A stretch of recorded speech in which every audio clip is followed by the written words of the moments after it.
दूसरा अध्याय सांख्य योग श्लोक 29 आश्चर्यवत् पश्यति कश्चिदेन आश्चर्यवती तथैव चान्यः आश्चर्यविच्चिन्नमन्यः शृणोति श्रुत्वाप्येन वेद न चैव कश्चित्। हिंदी अनुवाद। कोई इस आत्मा को आश्चर्य की भांति देखता है, कोई इसे आश्चर्य की भांति कहता है और कोई इसे आश्चर्य की भांति सुनता है, फिर भी कोई इसे समझ नहीं पाता। व्याख्या।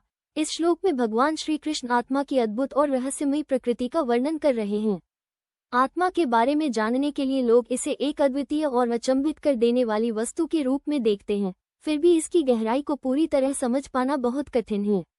आत्मा को लेकर अलग अलग लोग अलग अलग दृष्टिकोण रखते हैं, लेकिन अधिकांश लोग इसके वास्तविक स्वरूप को नहीं जान पाते। भगवान कहते हैं कि कुछ लोग इस आत्मा को देखकर आश्चर्यचकित होते हैं, जैसे कि यह कोई दुर्लभ और अद्वितीय चीज हो।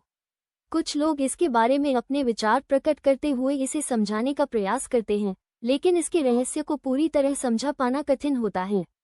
कुछ लोग इसे सुनते हैं और आत्मा के बारे में विभिन्न दृष्टिकोणों को जानकर आश्चर्यचकित होते हैं, परंतु इसे समझने में असफल रहते हैं। इस प्रकार इस आत्मा का ज्ञान अत्यंत दुर्लभ और गूढ़ है, जिसे केवल गहरे आत्मनिरीक्षण और अनुभव से ही जाना जा सकता है। इस श्लोक का सार यह है कि आत्मा को देखकर, सुनकर या समझने का प्रयास करके भी हम इसकी वास्तविकता को पूरी तरह नहीं जान पाते, क्योंकि यह इंद्रियों से परे है।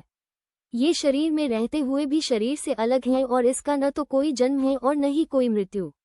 आत्मा अनश्वर, शाश्वत और अविनाशी है, जिसे न तो काटा जा सकता है और न ही नष्ट किया जा सकता है।